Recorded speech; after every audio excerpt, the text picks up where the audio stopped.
ভালো আছি স্যার, আপনি ভালো আছেন স্যার? জি জি, স্যার জয়েন করে ফেলছে, এখনই বুঝলাম শুরু হয়ে স্যার। যাবে। একটু 2-1 মিনিট সময় নেই, আমরা অসুবিধা নেই। আর ক্লাস কি ক্লিয়ার কিনা সবার কাছে? শিট টিট পেয়েছেন আপনারা?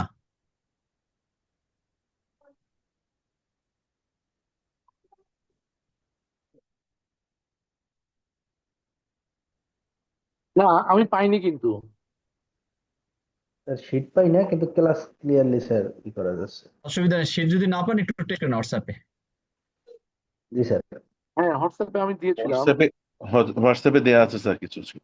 কিন্তু পাইনি। হ্যাঁ, একটু দেখবেন, সবগুলো সিট পাওয়া গেলে বেটার হইতো একসাথে।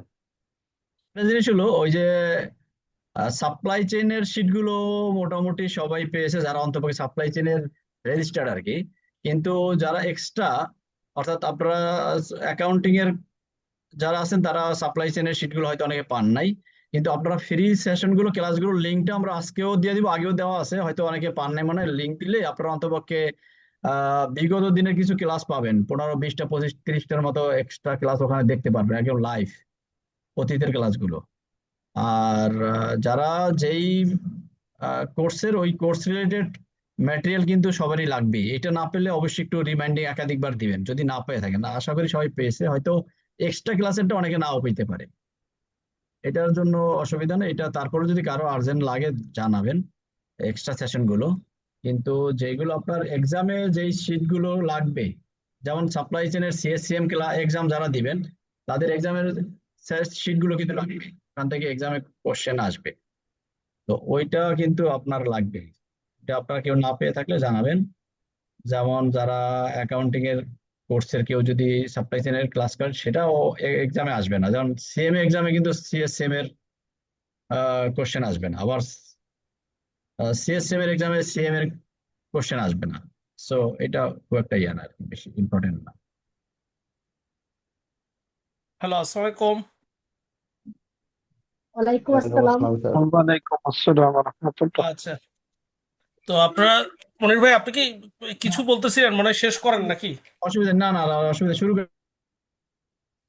আচ্ছা, যাই হোক, আমি কিছুটা সময় আমি জয়েন করে আমি ওয়েট করছিলাম, কারণ প্রথমে যখন জয়েন করেছিলাম তখন মানে উপস্থিতি খুবই কম ছিল। যেটা হচ্ছে, যেটা হয় আর কি, আমরা যেহেতু বাংলাদেশি, আমরা বাঙালি। আমার ক্ষেত্রেও যেটা হয়, আমি নিজেও যখন মাঝে মধ্যে ক্লাসে যাই 2-4-5 মিনিট আমাদের লেট হয়ে যায়। এবার আমি যদি আজকে থেকে বলি যে ক্লাসটা 10টা 10-এ শুরু হবে, তাও দেখবেন শুরু করতে তো 10টা 20। যদি বলি 10টা 10, 10টা 10 বললে 10টা 20, 10 মিনিট আমাদের এদিক ওদিক হয়। আর আপনি এই যে আমি যেখানে আছি, এটা হচ্ছে আপনার ইউকে বা ব্রিটিশ টাইম স্ট্যান্ডার্ড। আপনার যদি বলে 7টা মানে 7টা, 1 মিনিট আগেও না পরেও নয়। যে আমি 2016 সালে যখন আসলাম এখানে এমফিল করলাম, তো আমার বন্ধু, ব্রিটিশ বন্ধু, নাম হচ্ছে টম শেফার্ড, তো উনি আমাকে দাওয়াত দিল, তার বাসায় গেলাম, ডিনারের দাওয়াত। তো এখানে সামারটা হচ্ছে অনেক বড়, যেমন এখন কিন্তু আমাদের মাগরিবের যে ওয়াক্তটা, সেটা হতে হতে, বুঝছেন মনির ভাই, 10টা আপনার 35, 30, 40ও বাজে রাত। আমরা ইউকে তে তো তার আবার রাত্র সকাল ছোট, হয়ে, রাত্র তো অনেক ছোট মনে আবার হয়। রাত্র অনেক ছোট, আবার ভোরের ফজরের ওয়াক্ত হয়েছে 3টা 3:30টার সময়। তো যাই হোক, এখন আমি তো ভাবছি যেহেতু এখনো সকাল মানে মানে আপনার 6টা, সন্ধ্যা 6টা 7টার সময় তো চকচকে রোদ, 26 ডিগ্রি 27 ডিগ্রি টেম্পারেচার। তা আমি গেলাম, ভাবলো যে 9টার সময় যাব, তাও চিন্তা করতেছি 9টা, এখনো তো দিনের আলো, তো যাবো কিনা রাত। তো গেলাম হচ্ছে 9টা 9:30টার দিকে, গিয়ে দেখলাম সে দরজা টরজা লাগায় সে ঘুমিয়ে গেছে। তার কারণ কি, তাদের যে ব্রিটিশ স্ট্যান্ডার্ড, তাদের যে কালচার, তাদের কালচার হচ্ছে ডিনার টাইম হচ্ছে মানে 7টা, এবং 7টা থেকে 7:30, বড় জোর 8টার ভিতর তারা ডিনারটা কমপ্লিট করে ফেলে। এবং ওই যে উইকডে যেগুলো আপনার থাকে আর কি, ধরেন সোম, মঙ্গল, বুধ, বৃহস্পতি, আপনার এই দিনগুলোতে, ফ্রাইডে পর্যন্ত, তারা কিন্তু 7:30 7টার ভিতর ডিনার করে, 7:30 8টার ভিতর তারা বেডে চলে যায় এবং সকালবেলা উঠে তারা কাজ করে। আর ফ্রাইডে নাইট, স্যাটারডে নাইট, তারা সারাদিন পার্টি করে, আপনার নাইট ক্লাব করে। আবার সানডে আপনার দুপুরের পর তারা ভদ্র, কারণ আবার পরের দিন আবার অফিস করতে হবে বা ক্লাস করতে হবে। তো এখন তাদের ক্ষেত্রে যেটা দেখেছি আর কি, যেমন আমার সুপারভাইজার, আমি যে এখানে আপনার পোস্ট গ্রাজুয়েট রিসার্চে কাজ করছি, আমি 3জন লোকের আন্ডারে কাজ করছি। তা আপনার তার ভিতর মনে করেন একজন হচ্ছে আপনার ধরেন আপনার চাইনিজ, একজন হচ্ছে প্রত্যেকেই ব্রিটিশ, কিন্তু মানে বংশোদ্ভূত আর কি, ইন্ডিয়ান বংশোদ্ভূত, চাইনিজ বংশোদ্ভূত, আবার আবার ধরেন ইরানি বংশোদ্ভূত। তো প্রত্যেকের কিন্তু কালচারটা হচ্ছে মোরলেস আমাদের এশিয়ানদের মতো। কিন্তু আবার যিনি আবার ধরেন, আবার যিনি ব্রিটিশ, আরেকজন আপনার মানে এক্সটার্নাল সুপারভাইজার, তো উনি আবার 5টা মানে 5টা 5 সেকেন্ডে এদিক ওদিক হবে না, 10 মিনিট ওয়েট করবে, এরপর দেখা গেলো সে চলে গেছে অফিস থেকে। আর এমনও গেছে আপনি ধরেন ব্রিটিশ যারা মানে ইন্ডিয়ান বংশোদ্ভূত সুপারভাইজার বা চাইনিজ বংশোদ্ভূত সুপারভাইজার, আপনার তো 5টা বাজে গেছি, দেখা গেলো 6টা বাজে, মানে বলে একটু আপনি please wait for another 5 minutes, wait for another 10 minutes. তার মানে এটা কি আমাদের এক ধরনের কিন্তু কালচার। কিন্তু আবার আমরা যেমন দেখবেন একসাথে 2টা 3টা কাজ করতে পারি, ওরা আবার একসময় একটার বেশি কাজ করতে পারে না। যেমন দেখবেন আমরা অনেকে দেখবেন আপনার কানের ভিতর হেডফোন লাগায় গান খবর শুনতেছে বা কথা বলতেছে, আবার যদি আপনি খেয়াল করে দেখবেন পানি খাচ্ছে, কফি খেতেছে, আবার গাড়িও চালাইতেছে। কিন্তু না, ওখানে অ্যাট এ টাইম একটার বেশি তারা কাজ করবে না। This is the difference, cultural difference. আবার এখানে আরেকটা ইন্টারেস্টিং বিষয় হচ্ছে, যেমন আমার বন্ধু টম শেফার্ড খুবই ক্লোজ ফ্রেন্ড ছিল আমার, সে আমাকে বলছিল, ফ্রেন্ড তোমাকে আমি আমার প্যারেন্টসের বিয়েতে দাওয়াত দিব। তাই বললাম তোমার প্যারেন্টসের বিয়েতে দাওয়াত দিবা মানে? বলো না, আমার বাবা মা তো এখনো একসাথে থাকে, but they are not get married. তো এখন তার তার বাবা মার বিয়ে হয়েছিল আপনার আপনার 22 সালের জানুয়ারিতে। তা আমি তো এই দেশে আসলাম 22 সালের অক্টোবরে, কারণ 22 সালে আমি আপনার হচ্ছে আপনার জুন জুলাই এই 2 মাস আমি যে হজে ছিলাম। তো তখন আমি বোঝার চেষ্টা করলাম কি ব্যাপার, এরা সারা জীবন মানে একসাথে থাকে কিন্তু তারা বিয়ে করে না। বিয়ে না করার কারণটা হচ্ছে, ফর এক্সাম্পল মনির ভাই, ওনার সম্পত্তি হচ্ছে 5 কোটি টাকা ফর এক্সাম্পল। এখন উনি যাকে বিয়ে করছে ভাবি, তার সম্পত্তি হচ্ছে 1 টাকা। তো যেদিন থেকে বিয়ে করবে তাদের দুইজনের সম্পত্তি একত্রিত হয়ে যাবে, মানে ওনাদের এখন মূলধন সম্পত্তি হচ্ছে 5 কোটি 1 টাকা। আর যদি কোনো কারণে ডিভোর্স হয়, আল্লাহ মাফ করুক, তাহলে ওই ইকুয়ালি 2,50,50,50 ভাবিও পাবে, যদিও তার কন্ট্রিবিউশন 1 টাকা। So that's the reason they are not taking the risk till the end of their life. যখন দেখে যে আর কি মূল্যে মূল্য বাঁচতে বাঁচলাম, যে একটা বিয়ে সাথে একটা কুয়ে ফেলাই, তো তখন গিয়ে তারা করে। This is the cultural difference. কি বুঝতে পারছেন ব্যাপারটা? এবার আমি পরে চিন্তা করলাম, ভাবলাম যে আমাদের সোসাইটি আমরা যেদিকে যাচ্ছি, হয়তোবা আপনার এই জিনিসটা যদি বাংলাদেশে আইনটা করে, তাহলে কিন্তু আমরা হয় বিপদে হয়ে যেতে পারি, সোশ্যাল একটা বিপর্যয় আসলেও কিন্তু আসতে পারে কিন্তু। তো এখন এই যে কালচারাল ডিফারেন্স গুলা, এগুলা খুব খুব মানে ডিফারেন্ট। যেমন আমি যেহেতু আমি international business, international marketing, global marketing research করি। যেমন আপনি একজন সৌদি আরবিয়ান বিজনেসম্যান, তাকে মনে করেন আপনি যদি কোথাও একটা বিজনেস ডিলিং বা পার্টি বা একটা মিটিং করতে বসছেন, ফর এক্সাম্পল হোটেল শেরাটনে, এখন আপনি যদি স্বেচ্ছায় তাকে বলেন, would you like to take a cup of tea or glass of juice or would you like to take any snacks, এবং he or she will might be mind upon you, সে আপনার উপর মাইন্ড করবে। কেন mind করবে? তার কারণটা হচ্ছে তাদের কালচারে বলা হচ্ছে যে আপনার যেহেতু তারা সৌদি আরবিয়ান যারা বিজনেসম্যান, তারা বেশিরভাগই হচ্ছে শেখ পরিবারের সদস্য। তো শেখ পরিবার মানে কারা? যারা হচ্ছে শাসক। তো তাদেরকে আপনি যদি যতই ব্যবসা করেন, তাদেরকে আপনি চা কফি আর কোনো কিছু অফার করবেন, তাহলে তারা মনে করবে যে তাকে আপনি অপমান করতেছেন। এই কথা বুঝতে পারছেন? তো দ্যাট মিনস দ্যাট তাদেরকে কিন্তু আপনি কখনোই আপনি ভুলেও যদি তাদের সাথে বিজনেস করতে যান, তাদেরকে অফার করার ক্ষেত্রে খুব চিন্তা ভাবনা করে করতে হবে। নাইলে কিন্তু আপনি এমন হইতে পারে ব্যবসাটা কিন্তু আপনার শুরু হওয়ার আগে শেষ হয়ে যেতে পারে। আবার আপনি যদি মনে করেন চীনের কোনো ব্যবসার সাথে ব্যবসা করতে চান, যারা আপনাদের অনেকেই প্রতিষ্ঠানে আছেন, আপনাদের অনেক ডিলার্স আছে, আপনারা অনেকেই জানেন বেশিরভাগ চাইনিজ কালচারটা হচ্ছে তারা যেমন যে আমাদের দেখবেন আগের এক অর্থমন্ত্রী ছিল আপনার এই যে আবুল মাল আব্দুল মহিদ সাহেব, উনি বলতেছিল ব্রাইবারি ইজ এ স্পিড মানি। কি মনে আছে? ব্রাইবারি যে একটা স্পিড মানি মনে আছে, মানে কি এটা দিলে আপনার কাজটা কি হয়, দ্রুত হয়। তো চীনে দেখবেন তারা যখন বাজেট দেয় বিভিন্ন প্রতিষ্ঠানে, ধরেন একটা 1 কোটি টাকার একটা প্রজেক্ট, সেখানে দেখবেন তারা কি করে 5% রাখে একটা একটা খাত, ওই খাতটার নাম হচ্ছে ব্রাইবারি। মানে ওখানে এটাকে ইনস্টিটিউশনালাইজ করা হয়েছে যে 5% আমি ঘুষ দিব, কারণটা কি আমার কাজটা যাতে দ্রুত হয়। তো এখন বাংলাদেশে যদি এই কাজটা করতে আসে কোনো চাইনিজ বিজনেসম্যান, তারা কি ধরনের চ্যালেঞ্জের মুখে পড়বে? তারা আইনগত জটিলতা পড়বে। তো এখন এই যে বিষয়গুলো, এগুলো কিন্তু এক ধরনের গ্লোবাল সাপ্লাই চেইন নেটওয়ার্ক, যেটা আজকের আপনাদের সাথে আলোচনা করব।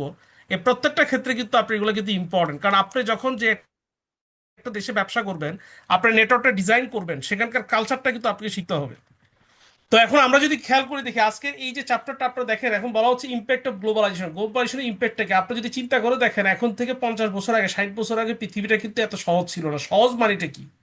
যেমন আপনি যদি মনির ভাই আপনি তো উমরা করছেন না বেশ কয়েকবার ভাই?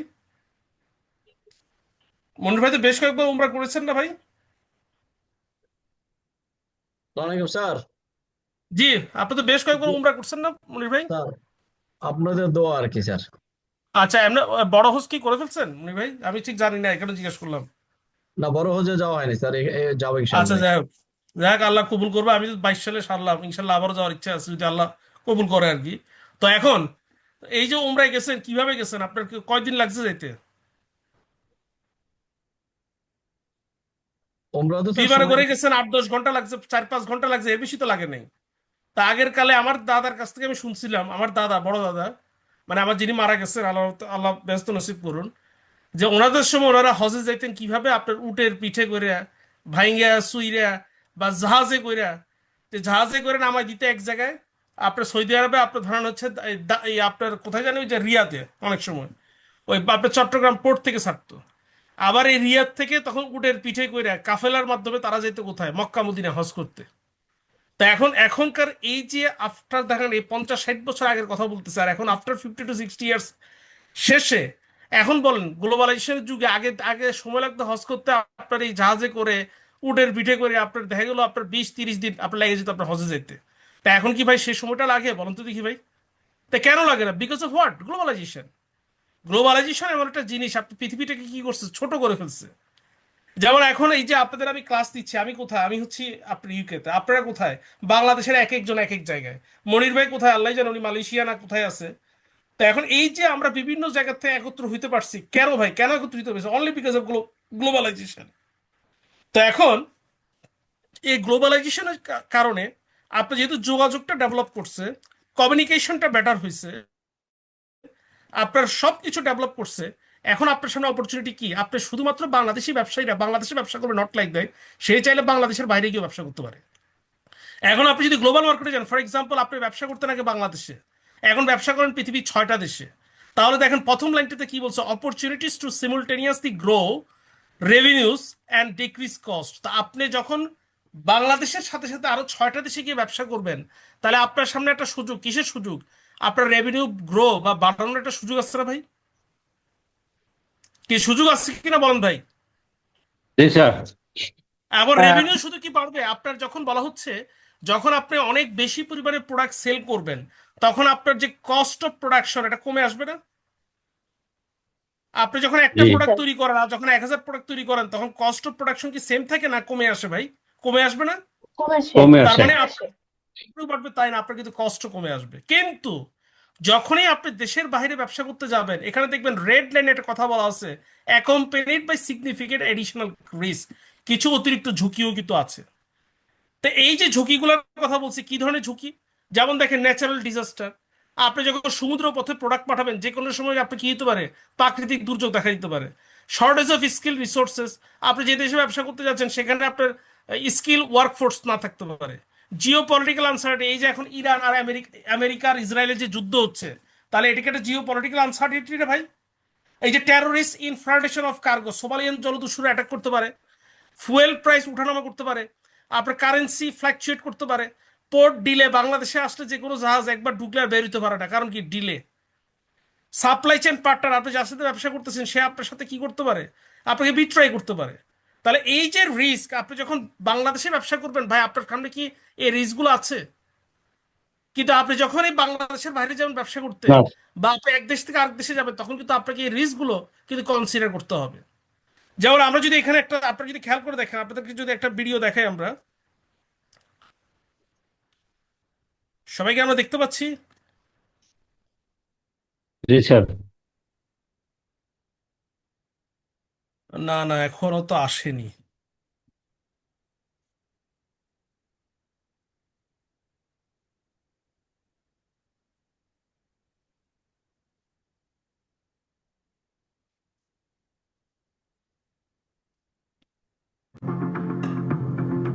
আমরা কি দেখতে যখন পাচ্ছি? কোনো জাহাজ ঠিক আছে, শোনা যাচ্ছে দেখতে স্যার। পাচ্ছি, জি। আচ্ছা, just give me second please.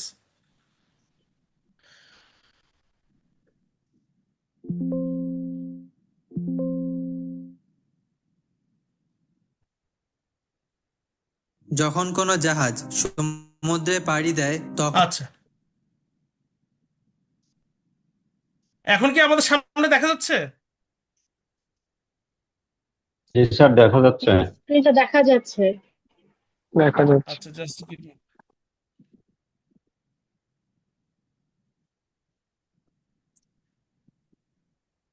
আমার এদিক থেকে একটু সমস্যা হচ্ছে, just give me a second please.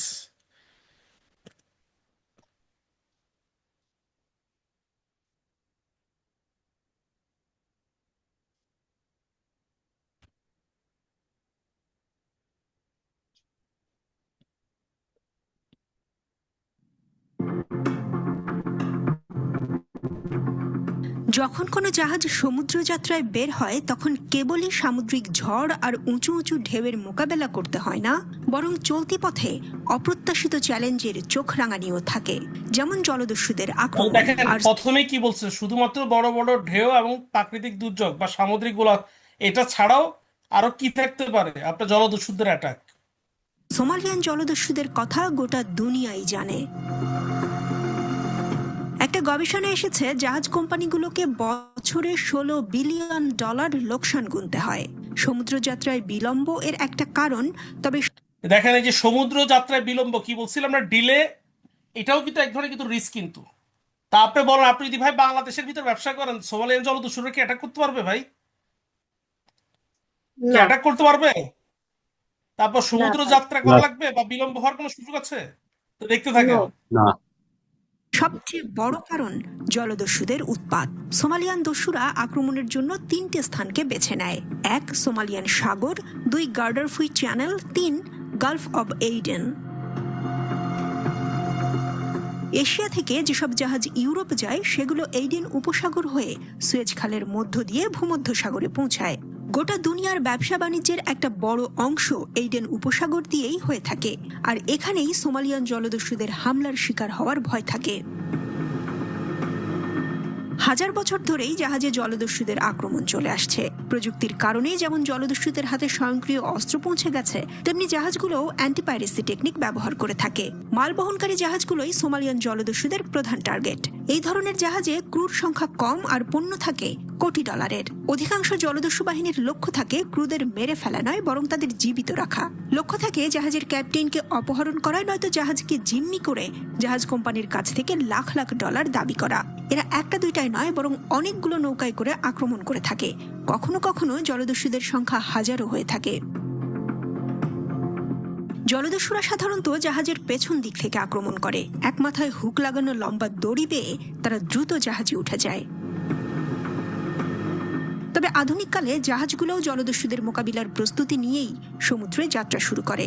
দস্যুদের আনাগোনা টের পাওয়া মাত্রই কোস্টগার্ডের সাথে যোগাযোগ করেন জাহাজের ক্যাপ্টেন, আর জাহাজের গতি বাড়িয়ে দেয়া হয়। এর ফলে জাহাজের চারপাশে যে ঢেউ তৈরি হয় তা জলদস্যুদের নৌকাগুলোর জন্য এক ধরনের প্রতিবন্ধকতা তৈরি করে। এক্ষেত্রে বিভিন্ন ধরনের প্রযুক্তি ব্যবহার করা হয়ে থাকে। এর মধ্যে জলকামানকেই সবচেয়ে কার্যকর হিসেবে ধরা হয়। জাহাজগুলোতে অসংখ্য জলকামান থাকে।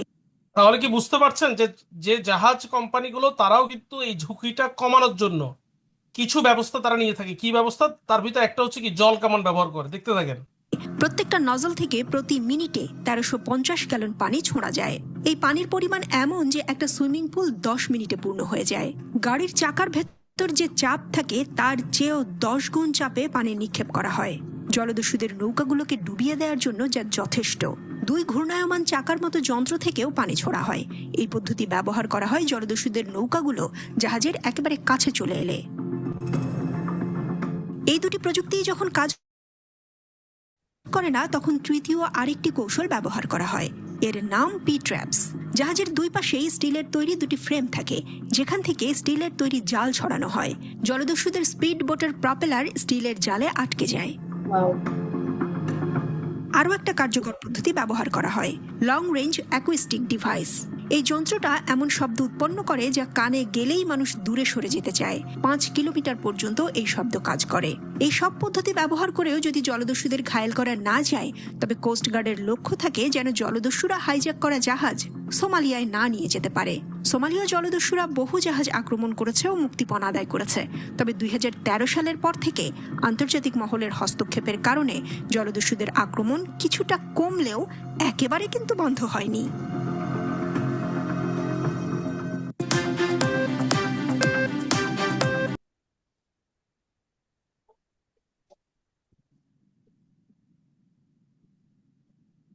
তাহলে আপনারা কি বুঝতে পারছেন যে আপনি যখন ব্যবসা করতে যাবেন, আপনার যদি শুধুমাত্র যে প্রফিট বাড়বে বা রেভিনিউ বাড়বে, খরচ কমবে তা না, কিছু অ্যাডিশনাল রিস্কও আছে।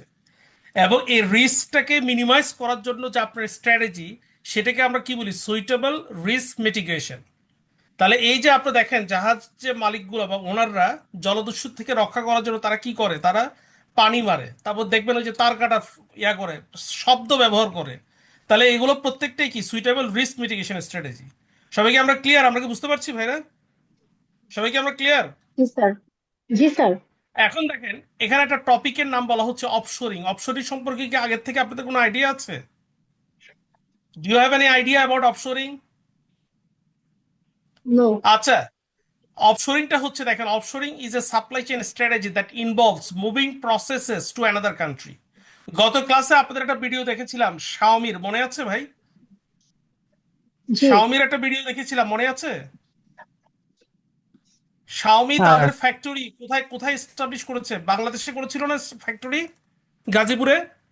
জি, গাজীপুরে করেছিল। গাজীপুরে। এই যে শাওমি তার যে ফ্যাক্টরিটা চীন থেকে বাংলাদেশে নিয়ে আসছে, এটাকে আমরা কি বলি? এটাকে আমরা বলি প্রোডাকশন অফশোরিং। তো এখন একটা দেশ তার প্রোডাকশন বা তার প্রসেস, একটা দেশ, একটা কোম্পানি তার নিজ দেশ থেকে আরেকটা দেশে কেন নিয়ে যায়, তার সামনে 4-5টা কারণ থাকে। তার ভিতরে অন্যতম কারণটা হচ্ছে কম্পারেটিভ লেবার কস্ট। যেমন চীনের থেকে বাংলাদেশের শ্রমিক কি সস্তা। ট্যারিফ অ্যান্ড ট্যাক্সেস, আপনি যখন শাওমি চীনে তৈরি হতো এবং বাংলাদেশে এয়ারপোর্ট দিয়ে ঢুকতো, তাকে ট্যারিফ এবং ট্যাক্স দিতে হতো না? আর এখন যখন সে বাংলাদেশের প্রোডাক্টটা তৈরি করে এবং লেখা থাকে কি মেড ইন বাংলাদেশ, তাকে কি আগের মতো এত পরিমাণে ট্যারিফ এবং ট্যাক্স দিতে হয়, নাকি কমে যায় ট্যারিফ এন্ড ট্যাক্সের পরিমাণ? কি কমে যাবে না? তারপর এই যে আগে চীন থেকে প্রোডাক্টটা তৈরি করে বাংলাদেশে আনতে যে খরচ হইতো, লজিস্টিক কস্ট, এখন কি আর এই লজিস্টিক কস্টটা আছে ভাই? এরপর দেখেন আপনার বলা হচ্ছে না। Labour laws and unions. বাংলাদেশের labour laws and unions is far far better than China. তো এখন এই যে 4টা কারণ কি মূল কারণ। আরেকটা কারণ হচ্ছে কি, অনেক কোম্পানি যারা টেকনোলজি বেস, তারা আরেকটা দেশে যায় কেন? Because of the internet. যেমন আপনি দেখবেন আফ্রিকার অনেক দেশ আছে এখনো তারা 2G ইউজ করে, অথচ বাংলাদেশে ভাই এখন কত জি? বাংলাদেশে কি আপনারা 2G ইউজ করেন, নাকি 3G, না 4G, না 5G। 5G ভাই? এখন 5G। 5G। তো এখন এই যে অনেক দেশে দেখবেন টেকনোলজিক্যালি পিছিয়ে আছে, যাদের যেসব দেশে টেকনোলজিক্যালি সাউন্ড, দেখবেন তাদের কোম্পানিগুলো ওইসব দেশে তারা কি করে, সুইচ করে। তো এখন এই যে অফশোরিংটা, তার কারণটা কি দেখেন, বেনিফিটস অফ অফশোরিংটা কি? এই যে একটু আগে কি বললাম, শাওমি বাংলাদেশে আসছে কেন? খরচ কমানোর জন্য, cost reduction, chip and skill workforce, complete assistant. যখনই তারা বাংলাদেশে বিনিয়োগ করছে, তারা কি করছে? সরকারের থেকে সম্পূর্ণ সহায়তা পেয়েছে। কারণ বাংলাদেশ সরকারও চায় বিদেশি কোম্পানিগুলো আমার দেশে আসুক, আমার দেশে কি হবে, কর্মসংস্থান হোক। বেটার কন্ট্রোল, এখন কি হচ্ছে, তার পক্ষে এই কোম্পানিটা যেহেতু এই দেশে প্রোডাক্টটা তৈরি করতেছে, এই দেশ থেকে প্রোডাক্টটা ডিস্ট্রিবিউশন করছে, তার পক্ষে এটা কন্ট্রোল করা কি খুবই ইজি। Streamline process, 24/7 support. এখন মনে করেন ভাই, আমি যদি বাংলাদেশের থেকে আমার ফ্যাক্টরি পরিচালনা করি, আমার পক্ষে কি 24/7 সাপোর্ট দেওয়া সম্ভব হবে না? আর যদি আমি মনে করেন আছি আমেরিকাতে, আর কোম্পানি হচ্ছে আমার ধরেন আপনার বাংলাদেশে, তাহলে আমার পক্ষে 24/7 কি সাপোর্ট দেওয়া সম্ভব হবে? কি সম্ভব হবে 24/7 সাপোর্ট দেওয়া ভাই? না স্যার, ইজ ইট অবশ্যই না। পসিবল? তা আবার যদি দেখেন ট্যাক্স এন্ড আদার বেনিফিট, একটু আগে কি বললাম, আমরা ট্যাক্স মানে কি পাচ্ছি, আমরা কর সুবিধা পাচ্ছি। কারণ যখন এটা চীন থেকে বাংলাদেশে ঢুকতো, তখন কিন্তু বিদেশি প্রোডাক্ট হিসেবে তাকে শুল্ক দিতে হইতো। আর যখন এটা বাংলাদেশে তৈরি হয় এবং এবং কি থাকে, মেড ইন বাংলাদেশ, তখন কিন্তু শুল্কের পরিমাণ অনেক কমে যাচ্ছে। এবং যখন বাংলাদেশে প্রোডাক্টটা তৈরি হয়, ভাই এটা কি জলদস্যুদের অ্যাটাক করার কোনো মানে কোনো ভয় আছে? বা মানে পোর্ট ডিলে হওয়ার কোনো ভয় না। আছে ভাই? তাহলে এই না। রিস্ক গুলো কি অটোমেটিক মিটিগেট হয়ে যাচ্ছে। এবং আমি কনসেন্ট্রেট অন কোর বিজনেস, আমার ব্যবসার প্রতি আমি 100% কনসেন্ট্রেট করতে পারবো। সবাইকে আমরা ক্লিয়ার? সবাইকে আমরা জি। ক্লিয়ার? আচ্ছা, স্যার। তো এখন এখানে আরেকটা ভিডিও আছে, আমরা এখন এই যে আপনার অফশোরিং নিয়ে আমরা দেখবো।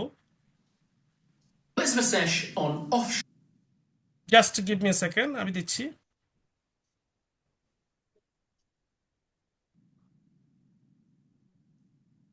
এটা কি আসলো এটা?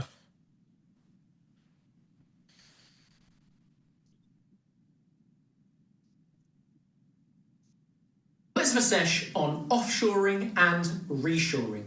Now, Vasesh on offshoring and reshoring. Now, offshoring is simply business activities or processes that are moved abroad or internationally. Trends that we've seen over the last few decades: manufacturing that's moved to China or to India, call centres that have moved to the Philippines, or IT services that have moved to Poland. Now, why would you do offshoring? Well, number one, to reduce your costs. The particular costs will be dependent on the business, but it could be production costs, maybe some form of cheaper capital costs exist internationally. Or raw material costs can be reduced because of location or because of proximity. Component costs, labour costs, maybe lower wages, maybe the fact there's no minimum wages in other countries.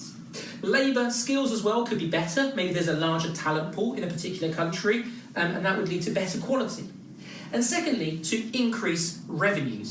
Increase revenues, maybe you're an MNC, you're a multinational corporation, and you want to be nearer to a growing market, for instance, the middle class of China, the growing middle class of China.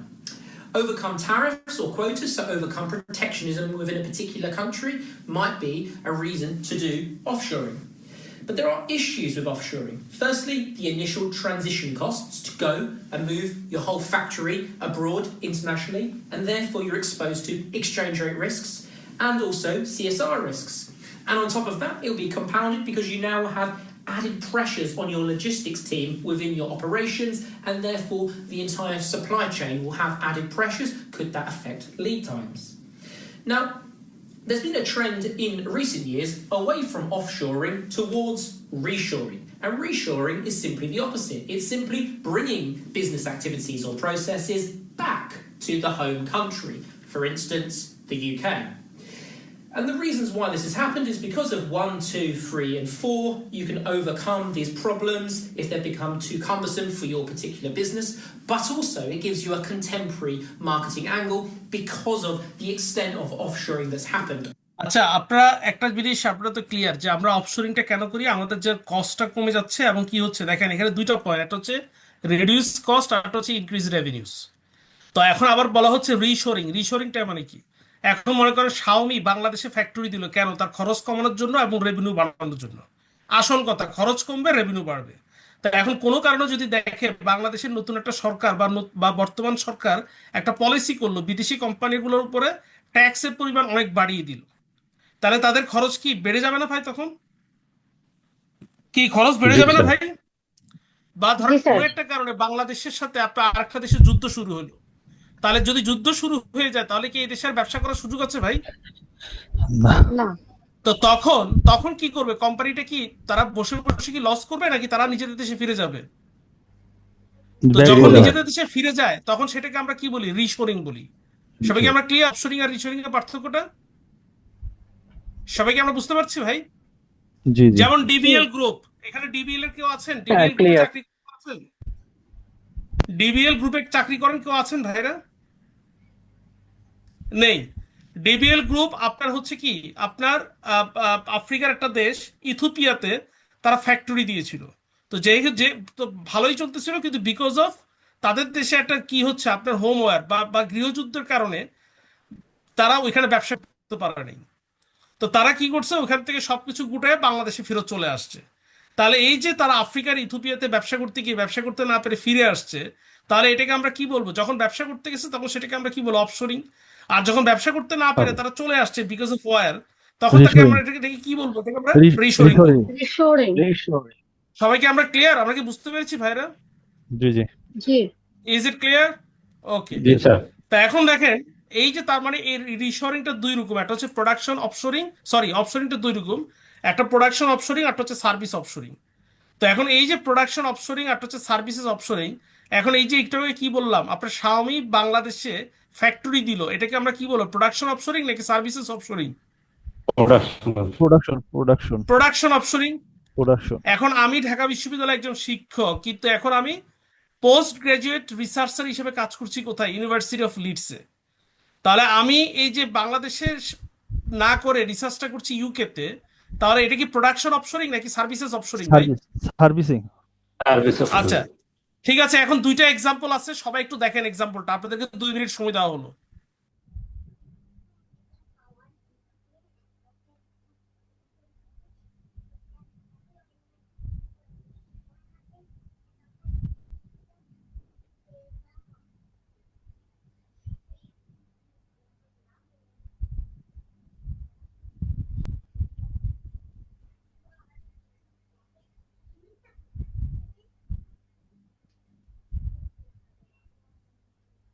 প্রথম এক্সাম্পলটা Bangladesh football দলের নতুন coach Thomas এটা ডুলি। Service, এটা এটা কি servicing, service না production অফশোরিং ভাই? এটা সার্ভিসিং। প্রোডাকশন দ্বিতীয়টা প্রোডাকশন না না সার্ভিস, সার্ভিসিং, দ্বিতীয়টা প্রোডাকশন। আচ্ছা আচ্ছা, একজন ম্যাডাম আছে ম্যাডাম, যিনি বলেছেন প্রোডাকশন অফশোরিং। কেন বললেন প্রোডাকশন ম্যাডাম, বলুন তো দেখি। বিকজ অফ উনি ইউএস এর সিটিজেন, উনি বাংলাদেশে এসে হুম। এখানে টিমকে লিড করছে। তো এখন টিমকে উনি কি দিচ্ছেন? একজন কোচ কি দেয়? প্রোডাকশন, উনি কি কোনো প্রোডাক্ট তৈরি করতেছে নাকি ও উনি সার্ভিস সরি দিচ্ছে? সরি, কোনটা? না না সার্ভিস, সার্ভিস দিচ্ছে, সার্ভিস দিচ্ছে। সার্ভিস। আচ্ছা আচ্ছা, যাই হোক, আপনার ভুলটা আপনি বুঝতে পেরেছেন। আর সেকেন্ড যে এক্সাম্পলটা দেখেন, প্রাণ ইন্ডিয়ার ত্রিপুরাতে একটা ম্যানুফ্যাকচারিং প্ল্যান্ট দিল, তাহলে এটাকে আমরা কি বলবো, প্রোডাকশন না সার্ভিস অফশোরিং? প্রোডাকশন, এটা সহজে বোঝা যাচ্ছে, প্রোডাকশন। আচ্ছা যাই হোক, তো সবাই তো আমরা ক্লিয়ার, তাহলে অফশোরিংটা ক্লিয়ার না ভাইরা? জি জি। প্রোডাকশন এবং clear, service yes, অফশোরিং sir. Clear? আচ্ছা ঠিক আছে, এখন ঠিক clear, আছে, sir. Very good. আচ্ছা আলহামদুলিল্লাহ। তা এখন দেখেন, এই যে আমরা দেখেন আমরা যে অফশোরিং করি তার ডিসিশনটা কেন নিই? Comparative advantage. অ্যাডভান্টেজটা কি? আমরা কম্পেয়ার করে দেখেছি, যদি যেমন ধরেন আপনি যদি খেয়াল করে দেখেন, এই যে শাওমি, তারা কম্পেয়ার করে দেখছে, তারা বাংলাদেশে প্রোডাক্টটা তৈরি করলে তাদের খরচ কমে যাবে কম্পারেটিভলি, পাশাপাশি কি হচ্ছে, তাদের প্রফিট বা রেভিনিউ বেশি হবে। তো এখন কোনো কোনো কারণে, দুইটা কারণে সাধারণত অফশোরিংটা ফেল করে। কি কারণে? দুইটা কারণ। একটা হচ্ছে কি, focusing exclusively on unit cost rather than total cost. এখন ইউনিট কস্ট আপনি, যেমন ফর এক্সাম্পল এখন খেয়াল করে দেখেন, এই যে ইউনিট কস্টটা কি, প্রোডাকশন কস্ট বা কোয়ালিটি কস্ট। এখন একটা প্রোডাক্ট তৈরি করতে মনে করেন আপনার খরচ হচ্ছে কত, 5 টাকা। এখন এই প্রোডাক্টটা 5 টাকা তৈরি করতে গেলে 5 টাকা খরচ, ঠিক আছে, কিন্তু প্রোডাক্টটা যখন আপনি প্যাকেটিং করেন, প্যাকেজিং করতে একটা খরচ আছে, মার্কেটিং এর একটা খরচ আছে, কর্মকর্তা কর্মচারীদের একটা বেতন আছে, ফ্যাক্টরির একটা ভাড়া আছে, মেশিনের অবচয় আছে, আপনার ট্যাক্স আছে, ট্যারিফ আছে, কি আছে না ভাই এই খরচগুলো? তাহলে এই প্রোডাকশন কস্ট বা যেটা ইউনিট কস্ট, এটাই কি সব? এর বাইরে কি আরো খরচ আছে না ভাই? দেখেন এই টোটাল কস্ট মানিটা কি, আপনার ইউনিট কস্ট মানে কি, একটা প্রোডাক্ট তৈরি করতে আমার 5 টাকা খরচ হয়, এর পাশাপাশি আমার সাপ্লায়ারকে একটা প্রাইস দিতে হয়, ডেলিভারির একটা কস্ট আছে, ইনভেন্টরি কস্ট আছে, ওয়্যার হাউসিং একটা কস্ট আছে, কোয়ালিটি যত বাড়াবেন আপনার কস্টটা তত বেশি বাড়বে, আপনার ডিউটিজ আছে, ভ্যাট আছে, লোকাল ট্যাক্স থাকতে পারে, আপনার কস্ট অফ রিস্ক থাকতে পারে, প্রকিউরমেন্ট অফ স্টাফ প্রকিউর করলে সেখানে একটা কস্ট আছে, ব্রোকারের ফিজ আছে, ইনফ্রাস্ট্রাকচারের ফিজ আছে, এক্সচেঞ্জ ট্রেডের একটা কস্ট আছে। তাহলে আপনি যখন একটা ব্যবসার যখন করবেন, যখন আপনি ক্যালকুলেট করবেন যে আমার খরচ বাড়বে না কমবে, আমার প্রফিট হবে কি হবে না, তখন কি আমি শুধুমাত্র ইউনিট কস্টের কথা চিন্তা করবো নাকি টোটাল কস্টের কথা চিন্তা করবো? Total overall cost. যেমন ধরেন আপনি শাওমি তার প্রোডাক্ট তৈরি করতে চীনে তার খরচ হয় একটা মোবাইল ফোন তৈরি করতে 2000 টাকা ফর এক্সাম্পল, বাংলাদেশে তৈরি করতে খরচ হয় 1500 টাকা। তাহলে তার ইউনিট কস্ট কত কমে গেল ভাই? ইউনিট কস্ট কত কমে গেল? 500 টাকা। কিন্তু 500।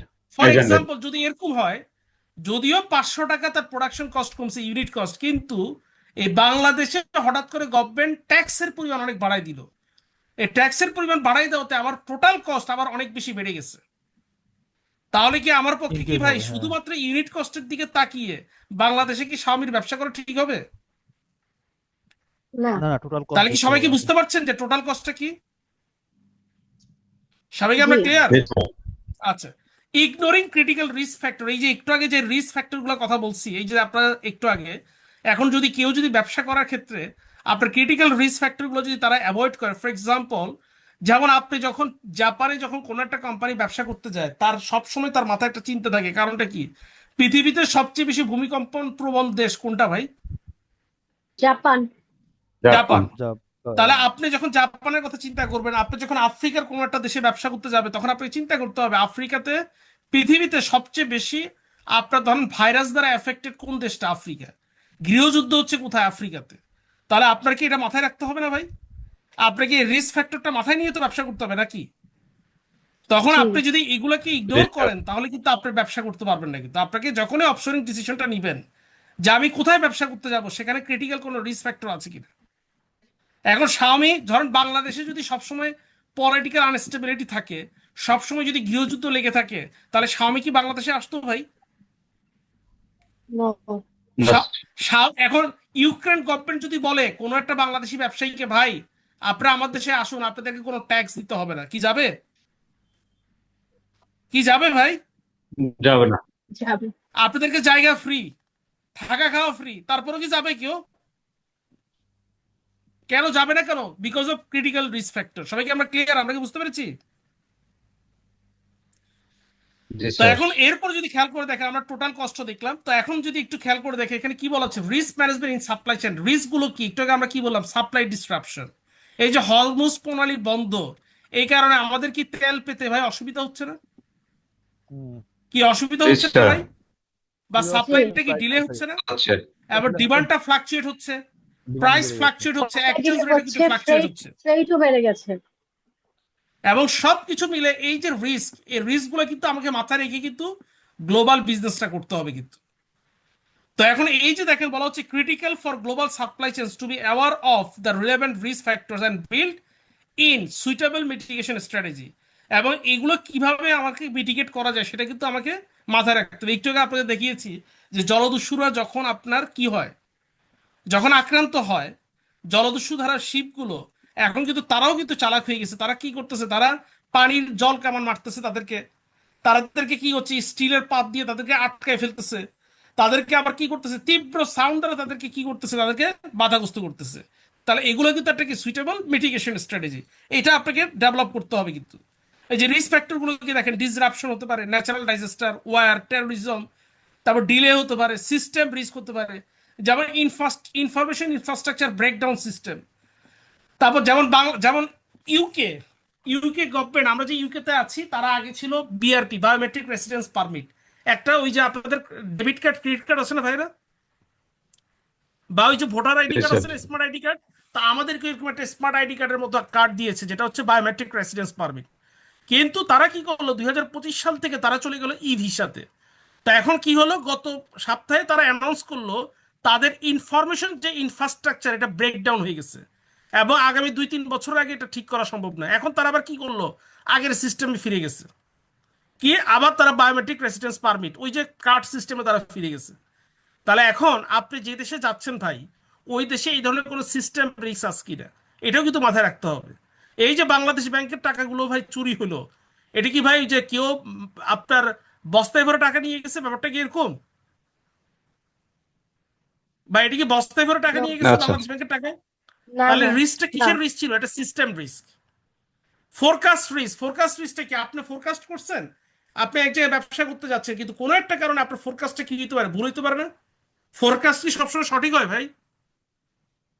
না কি সবসময় কি সঠিক হয়? আপনি ফোরকাস্ট করছেন যে আগামী কাল আপনি সকাল 9টার সময় বাসার থেকে বের হবেন, কোথায়? অফিসে যাওয়ার জন্য।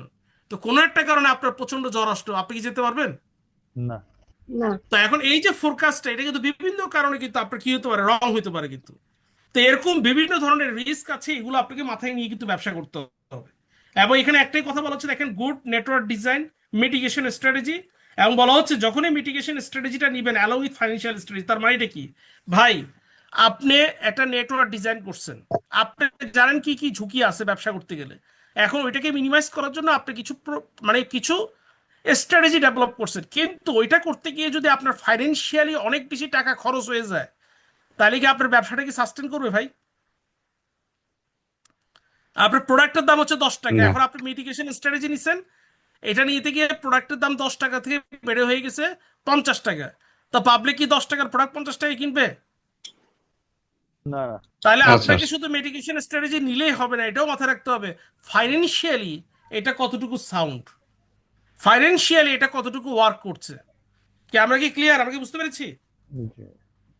যেমন দেখেন রিস্ক মিটিগেশন স্ট্র্যাটেজিটা কি হতে পারে, যেমন ধরেন আপনার ইনক্রিজ ক্যাপাসিটি, আপনার নিজের ক্যাপাসিটি বাড়ান, যদি কোনো কারণে ডিমান্ড বেড়ে যায় আপনি যেন আপনার প্রোডাকশন বাড়াতে পারেন। গেট রিডান্ডেন্ট সাপ্লায়ার, আপনার সাপ্লায়ার যদি একজন হয়, কোনো কারণে যদি সে সাপ্লাই না দেয়, আপনি কি ব্যবসা করতে পারবেন না। আর আপনার সাপ্লায়ার যদি হয় 3 জন, যদি একজন যদি আপনাকে সাপ্লাই নাও দেয়, বাকি 2 জনের কাছ থেকে আপনি সাপ্লাই নিতে পারবেন কি পারবেন না? এখন যদি এরকম হয়তো বাংলাদেশ শুধুমাত্র ইরান থেকে তেল নেয়, এখন এই যে ইরানে যুদ্ধ লাগছে, কোনো তেল নাই, তাহলে বাংলাদেশ সরকার কি বিপদে পড়ে যেত না? তাহলে এখন কি করতে হবে, আপনার শুধুমাত্র ইরান না, ইরান, সৌদি আরব, বিভিন্ন দেশের থেকে আপনাকে সাপ্লায়ার হিসেবে ঠিক রাখতে হবে, যাতে একজন যদি ব্যর্থ হয় আরেকজন যেন আপনাকে প্রোডাক্টটা সাপ্লাই দিতে পারে। তো এখন এই ধরনের মিটিগেশন স্ট্র্যাটেজিগুলো আপনাকে নিতে হবে। এখন যদি আপনারা দেখেন এখানে বলা হচ্ছে ফ্লেক্সিবিলিটি অ্যান্ড চেইনিং। তো ফ্লেক্সিবিলিটি এবং চেইনিং এর ক্ষেত্রে বলা হচ্ছে দেয়ার আর 3 ব্রড ক্যাটাগরিজ অফ ফ্লেক্সিবিলিটি। যেমন একটা কোম্পানি সে প্রত্যেক বছর নতুন নতুন প্রোডাক্ট নিয়ে আসছে। আইফোন, প্রত্যেক বছর কি আইফোন নতুন নতুন ফোন নিয়ে আসছে না ভাই? জি, আইফোন এখন কত আছে বাজারে? 17 Pro Max, আচ্ছা, সামনে এই বছরের সেপ্টেম্বরে কোনটা আসবে? 18, নেক্সট ইয়ার সেপ্টেম্বর 19. 19। তাহলে এই যে দেখেন, তার মানে প্রত্যেক বছর আইফোন নতুন নতুন তাদের প্রোডাক্ট নিয়ে আসে। তাহলে আইফোনকে আমরা কি বলবো? নিউ প্রোডাক্ট ফ্লেক্সিবিলিটি বলতে পারি না ভাই? Ability to introduce new products into the market at A rapid rate. প্রত্যেক বছর কোনো একটা বছর কি আছে ভাই আইফোন তারা নতুন প্রোডাক্ট বাজারে ছাড়তে পারে নাই? এরকম কি কখনো হয়েছে? হয় নাই কিন্তু। তাহলে এটাকে আমরা কি বলে? New product flexibility. Mix flexibility এটা কি? Ability to produce a variety of products within a short period of time. ভাই প্রত্যেক বছর যে আইফোন নতুন নতুন প্রোডাক্ট নিয়ে আসে, এটা কি শুধুমাত্র একটা প্রোডাক্ট নিয়ে আসে নাকি এটার ভিতরে অনেকগুলো ভ্যারাইটি থাকে? আইফোন 17 প্রো, প্রো ম্যাক্স, আপনি 128 GB, 256 GB, 512 GB, 1 GB, আপনার 32 GB কি আছে না? শুধু আইফোন কি আইফোন 17 প্রো না, শুধু 17 কি আছে না? কি আছে কি নাই ভাই? আছে। তাহলে এই যে অনেকগুলো ভ্যারাইটি, এটাকে আমরা কি বলি? Mix flexibility. তাহলে আমরা কি বলতে পারি আইফোন নিউ প্রোডাক্ট ফ্লেক্সিবিলিটি এবং মিক্স ফ্লেক্সিবিলিটি দুইটাই আছে? কি বলতে পারি ভাই? জি, জি স্যার। এরপর দেখেন বলা হচ্ছে জি। Ability to operate profitably at different levels of output. এবং আপনার different levels of output, volume মানেটা কি? আপনার সে এখন ভাই আইফোন তো তার নিজেদের প্রোডাক্ট নিজেরাই তৈরি করে। এখন আপনি যদি বলেন আমার আইফোন 17 প্রো 2 কোটি লাগবে, সে কি বানাই দিতে পারবে না ভাই? কি পারবে না? পারবে। তাহলে এখন এটাকে এই যে সে যে কোনো ভলিউমের প্রোডাক্ট যখন বানাইতে পারবে, তখন আমরা এটাকে কি বলবো? Volume flexibility. তাহলে সবাইকে আমরা বুঝতে পারছি নিউ প্রোডাক্ট ফ্লেক্সিবিলিটি বা এটা কি? নতুন প্রোডাক্ট ইন্ট্রোডিউস করা। মিক্স ফ্লেক্সিবিলিটিটা কি? ভ্যারাইটি অফ প্রোডাক্ট নিয়ে আসা। ভলিউম ফ্লেক্সিবিলিটিটা কি? যে কোনো পরিমাণ প্রোডাক্ট তৈরি করতে পারার সক্ষমতা। সবাইকে আমরা ক্লিয়ার? আমরা কি বুঝতে পেরেছি? জি, এখন দেখেন ফ্লেক্সিবিলিটি অন চেইনিং, এটা একটু দেখেন, আপনাদেরকে 1 মিনিট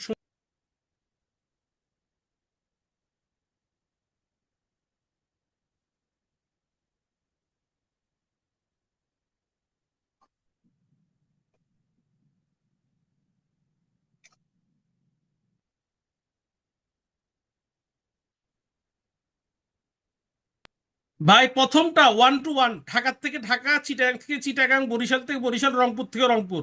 তাহলে এটাকে আমরা কি ধরনের নেটওয়ার্ক বলবো ভাই? ডেডিকেটেড নেটওয়ার্ক না? Dedicated network. তাহলে এটাকে আমরা কি বলবো? Dedicated network. এখন দেখেন ফুললি ফ্লেক্সিবল মানে কি? এটা ঢাকার থেকে ঢাকাও যায়, ঢাকার থেকে চিটাগাং যায়, বরিশাল যায়, নোয়াখালী যায়, সব জায়গায় যায়। তাহলে এটাকে আমরা কি বলবো? Fully flexible network. কি আমার কথা কি বুঝতে পারছেন ব্যাপারটা? ফুললি ফ্লেক্সিবল মানে এটা কি? আমি যে কোনো জায়গায় যে কোনো কাজ করতে পারি। আর এটা দেখেন বলা হচ্ছে, দেখেন চেইন নেটওয়ার্ক। চেইন নেটওয়ার্ক মানে কি? এখান থেকে এখানে, এখান থেকে এখানে, দেখেন এখান থেকে এখানে পাশাপাশি দুইটা চেইন, কিন্তু বলছে উইথ ওয়ান লং চেইন। এই একটা আছে, এটা কি অনেক দূরে যায়। কি বুঝতে পারছেন? তার মানে এটাকে আমরা কি বলছি? Chain network with one long chain. আর এখানে কি বলা হচ্ছে দেখেন, chain network with two short chains. তাহলে এখানে এটাও চেইন নেটওয়ার্ক, কিন্তু এখানে কি কোনো লং আছে ভাই? কোনো লং চেইন কি আছে এই জায়গায় লাস্টেটাতে? না না। To short chain. তাহলে এখানে কি আছে? দুইটাই কি শর্ট চেন। সবাইকে আমরা ক্লিয়ার? জি, আচ্ছা, জি। তা এখন দেখেন বলা হচ্ছে ক্যাশ ফ্লো অ্যানালাইসিস। আচ্ছা, আমার স্পষ্ট মনে আছে 1993 সালে আমরা মহল্লার ছেলেপেলে মিলে একটা পিকনিক করছিলাম। তো আমাকে বাজারের দায়িত্ব দেওয়া হয়েছিল, আমার জীবনে প্রথম বাজার করা। তখন 1993 সালে আমি 1 কেজি গরুর মাংস কিনেছিলাম 35 টাকা দিয়ে ভাইরা, মিরপুর 2 নম্বর বাজার থেকে। এখন মিরপুর 2 নম্বর স্টেডিয়াম দেখেছেন না, যে ক্রিকেট স্টেডিয়াম, এটার অপোজিটে বিশাল বড় একটা পুকুর ছিল, পুকুরের পারে বাজার বসতো। তা 1 কেজি গরুর মাংস কিনেছিলাম 35 টাকা, তো 1993 সালে। আজকের এই দিনে 2026 সালে যদি আমি বাজারে গিয়ে বলি 1 কেজি গরুর মাংস দাও, আর আমি 35 টাকা দেই, কি মানবে? নো। না। তাহলে এই যে a dollar today is worth more than a dollar tomorrow, আজকের যে টাকা, এটার মূল্য কি আগামীকাল কি সেম থাকবে ভাই? মনির ভাইয়ের থেকে আমি টাকা না নিলাম, স্যার টাকা লোন নিলাম 1 লক্ষ টাকা 2026 সালে। 2046 সালে ওনাকে আমি 1,10,000 টাকা দিয়ে যদি বলি, ভাই আপনি তো আমার খুব কাছের লোক, বিপদে 1 লক্ষ টাকা দিছিলেন 20 বছর আগে, এখন আপনাকে 10,000 টাকা বাড়াই দিলাম, মনির ভাই কি খুশি হবে? না। কি খুশি না হবে স্যার ভাই? মনির ভাই খুশি হবে? কেন খুশি হবে না? কেন 10,000 টাকা তো বাড়াই দিছি, সমস্যা কি হয়েছে ভাই?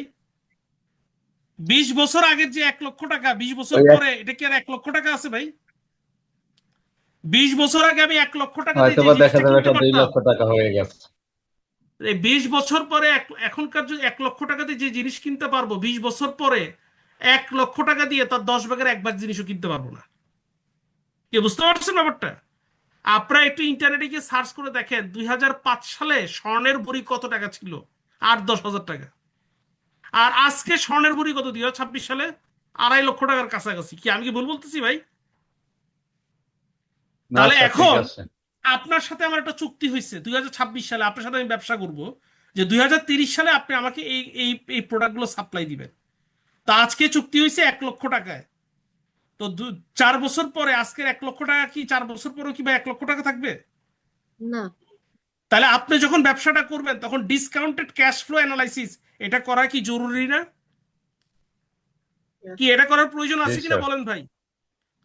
আর যদি কেউ যদি এটা না করে তাহলে তার ব্যবসায় কি হওয়ার সম্ভাবনা আছে? লস হওয়ার সম্ভাবনা আছে। আমার কথাটা কি ক্লিয়ার? আমি কি বুঝতে পারছি ভাই? আমি কি বুঝতে পারছি? জি এম আই স্যার। ক্লিয়ার? জি স্যার এখন দেখেন, Yes. এই যে এখানে বলা হচ্ছে যে আনসার্টেনটি, আপনার আনসার্টেনটি বলা হচ্ছে ডিসিশনস আন্ডার আনসার্টেনটি। আপনার অনিশ্চয়তা দূর করার জন্য আপনি কি কি ডিসিশন দিবেন? Number 1, combine strategic planning and financial planning. আপনি যখন কোনো একটা পরিকল্পনা করবেন, পরিকল্পনা অনেক সুন্দর, অনেক ভালো, চমৎকার, কিন্তু ফাইন্যান্সিয়ালি আপনার খরচটা বেড়ে গেছে, তাহলে এই নেটওয়ার্কটা কি কাজে লাগবে ভাই? এই ব্যবসা কি সাকসেসফুল হবে? খুবই সুন্দর পরিকল্পনা, শুধু আপনার খরচটা বেশি, তাহলে কি লাভ হবে? না স্যার পৃথিবীতে কেউ কি ব্যবসা করতে হবে যাচ্ছে না। লস করার জন্য ভাই? তারপর নাম্বার 2তে দেখেন, consider different risk two evaluate global supply chain. আপনি যেখানেই ব্যবসা করতে যান প্রত্যেকটা রিস্ক আপনাকে কনসিডার করতে হবে, কোনোটাকে ইগনোর করা যাবে না। Number 3, use financial analysis. একটু আগে কি বললাম, আপনি যদি ডিসকাউন্টেড ক্যাশ ফ্লো অ্যানালাইসিস না করেন, আজকের দিনের 1 লক্ষ টাকা আর 4 বছর পরে 1 লক্ষ টাকা সেম না। আপনি দেখবেন মেট্রো রেল বা পদ্মা সেতু যখন আপনি অনুমোদন পায় তখন ছিল বাজেট একটা, আর যখন একটা কাজটা বাস্তবায়ন হয়েছে 10 বছর পরে দেখবেন বাজেট হচ্ছে অনেক বেড়ে গেছে। কি বেড়ে গেছে না? কি বেড়ে গেছে কিনা বলেন ভাই? কারণ ধরেন 2013 সালে যখন পদ্মা সেতু অনুমোদন লাভ করে তখনকার যে রডের দাম আর 2020 সালের রডের দাম কি সেম? না, সিমেন্টের দাম কি বেড়ে সেম গেছে। ভাই? তাহলে হ্যাঁ। এখন এটাকে আবার কি করতে হবে? ফাইন্যান্সিয়াল অ্যানালাইসিস করতে হবে। না স্যার নাম্বার 4 দেখেন, প্যাস্টাল অ্যানালিসিসটা কি? ওই দেশের পি ফর কি পলিটিক্যাল, ই ফর কি এনভায়রনমেন্টাল, এস ফর কি সোশ্যাল, টি ফর কি টেকনোলজিক্যাল, ই ফর কি ইকোনমিক, আই ফর লিগাল। এই political, environmental, social, technological, economic and legal, এই প্রত্যেকটা ফ্যাক্টর আমাকে খুঁজে দেখতে হবে পলিটিক্যাল কোনো অনিশ্চয়তা আছে কিনা, এনভায়রনমেন্টাল কোনো আনসার্টেনটি আছে কিনা, সোশ্যাল কোনো রিস্ক আছে কিনা, টেকনোলজিক্যাল কোনো আনসার্টেনটি বা রিস্ক আছে কিনা, ইকোনমিক আনসার্টেনটি আছে কিনা, লিগাল কোনো আনসার্টেনটি বা রিস্ক আছে কিনা। সবাইকে আমরা ক্লিয়ার? সবাইকে আমরা বুঝতে পেরেছি? জি স্যার জি স্যার। তো আজকের ক্লাসে আর কোনো সমস্যা আছে বুঝতে ভাই? কোনো সমস্যা আছে বুঝতে? না স্যার আচ্ছা, মনির ভাই কালকে কি আমার ক্লাস আছে নাকি? কালকে কি আমার ক্লাস মনির ভাই? মনির ভাই আমাকে শুনতে পাচ্ছেন? স্যার আপনার ক্লাস আছে স্যার কালকে। আচ্ছা ঠিক আছে, তাহলে কালকে ইনশাল্লাহ আপনাদের সাথে আবার দেখা হবে, আর চ্যাপ্টার আমাদের ওই 7 যে নিয়ে কথা বলবো। ইউসুফ হারুন স্যারের ক্লাস নেবে মঙ্গলবারে, টিউসডে। আচ্ছা আচ্ছা আচ্ছা ঠিক আছে, তো তাহলে কালকে ওনাদের সাথে আমার দেখা হচ্ছে। ভালো থাকবেন ইনশাল্লাহ। আল্লাহ হাফেজ। Yes.